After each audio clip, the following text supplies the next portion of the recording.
Hello everyone, welcome to Smart Classes. In today's class, we will basically discuss the Telangana current affairs of October 2020.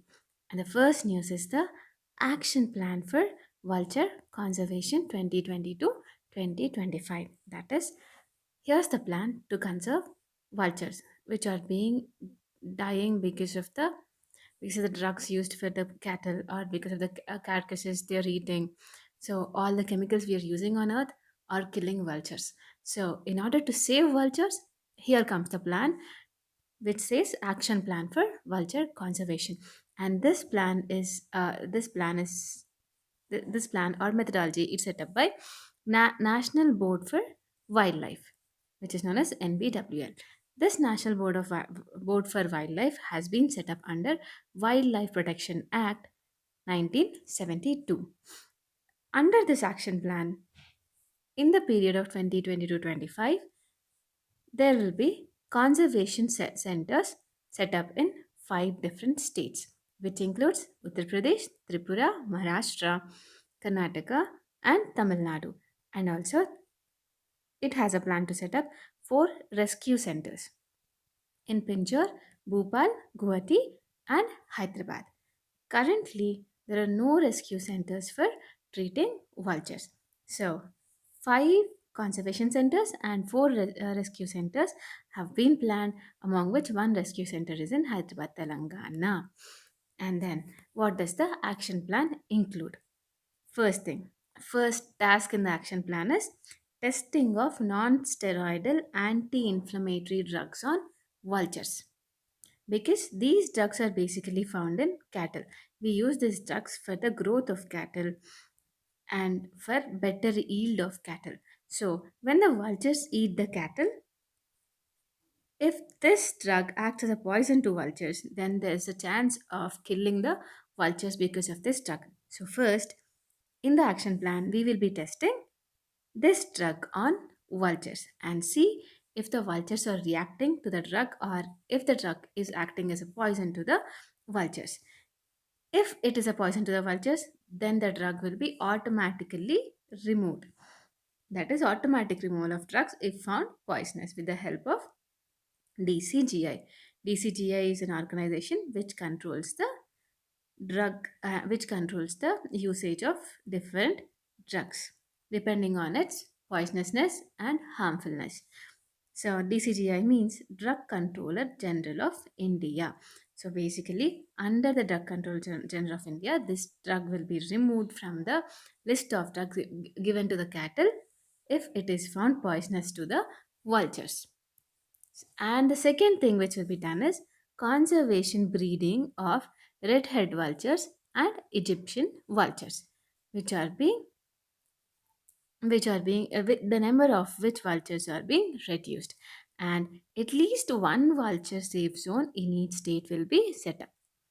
And then coordinated nationwide vulture counting vulture counting will be done to see if the number of vultures has increased or decreased, and this counting will be done under forest departments, Bombay National History Society, research institutes, non-profits, and members of public, that is volunteers from public. So, this also includes Vulture Multi Species Action Plan, which is adopted at CMS COP 12. CMS COP 12 is nothing but Conservation of Migratory Species of Wild Animals, Conference of Parties. This CMS COPs are really important. I would definitely suggest you to go read about Conference of Parties and uh, different themes of conference of party and the adoptions they have done and the measures they have taken, agreements they have signed. So please look into all the different COPs. So this COP 12 CMS has been held at Manila, Philippines in 2017. And then CMS COP 13 is being held at Gandhinagar, Gujarat recently in 2020. And the first strategy for vulture MSAP has been launched at CMS COP 13 at Gandhinagar, Gujarat. And the next thing is tripartite agreement to implement new initiative called Ignite. What is Ignite? Ignite is nothing but Indo-German initiative for technical education, that is development of technical skills and technical education in the younger generation.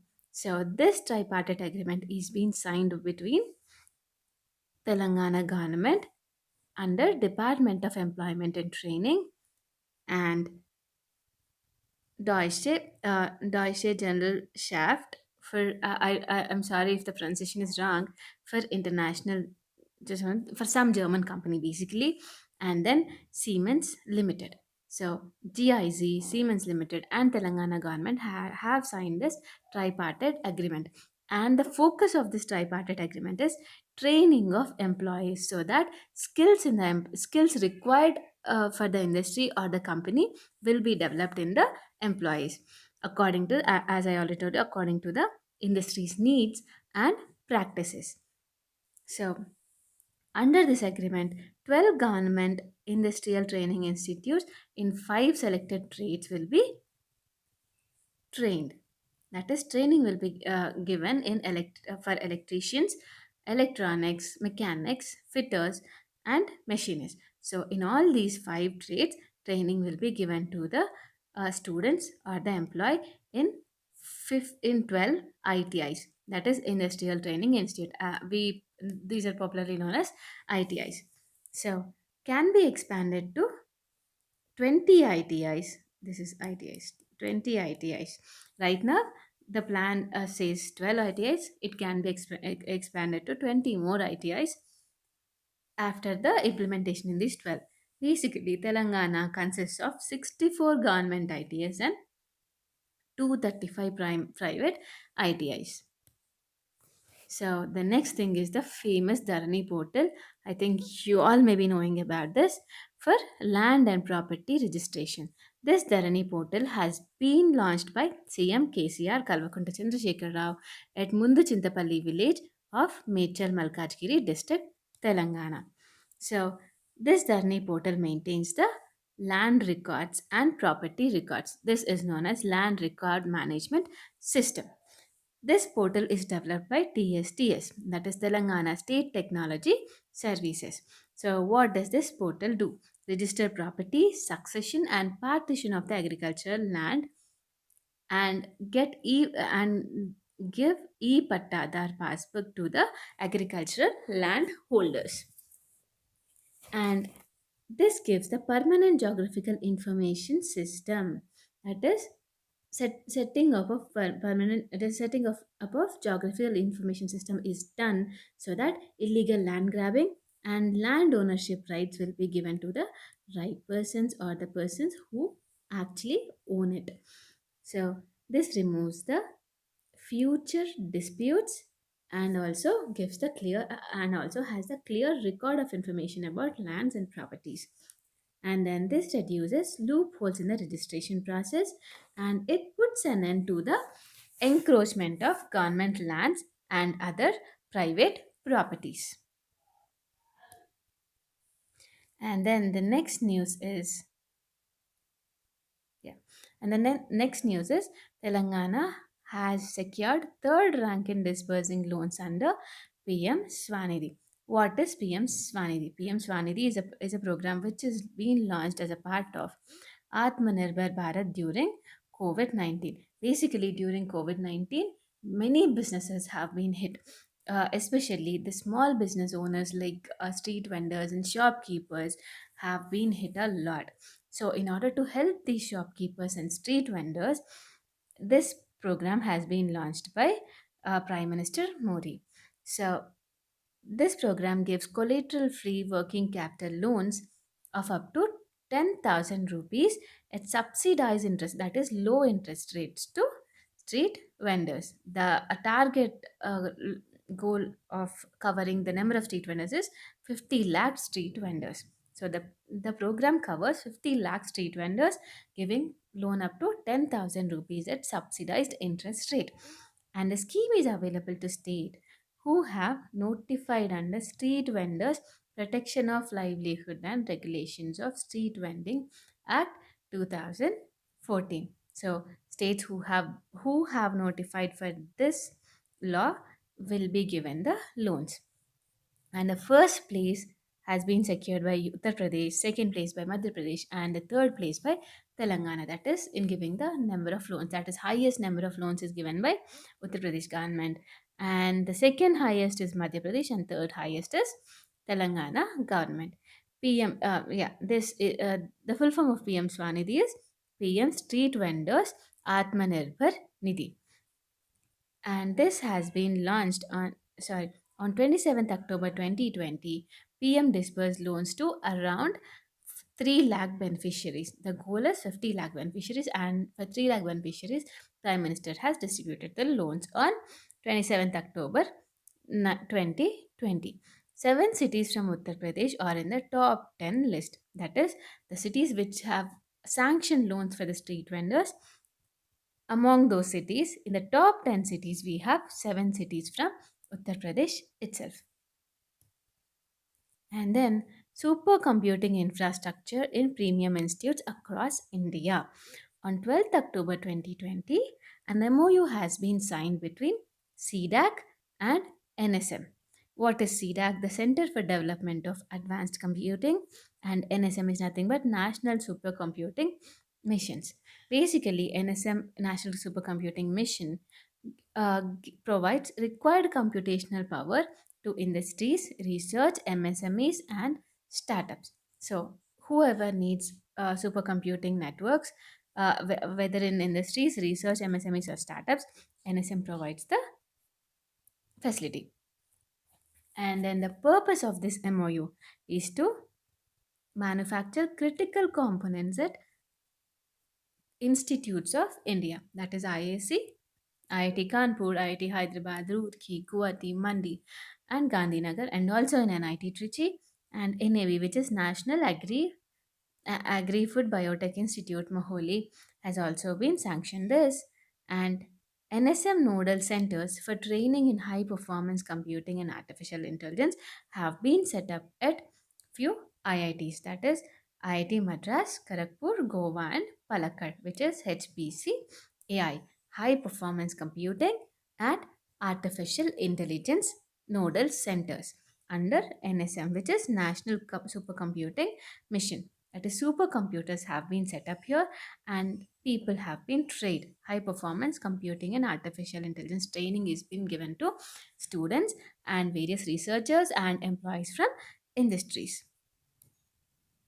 And the aim of this mission is to establish a dependable and secure exascale scale ecosystems in the country, and also achieve complete self-reliance through innovative designs, technologies, and expert human resources. And then the next news is Bombay Stock Exchange has signed an MOU with Government of India to support MSMEs raise equity funds. So what does this MOU give? Gives alternate financial resources to MSMEs. Right now, MSMEs are nothing but medium, small, micro, small, medium enterprises.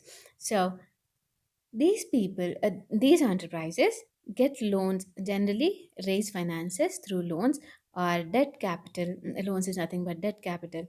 So this make the MSMEs dependent on big sharks or high profile companies.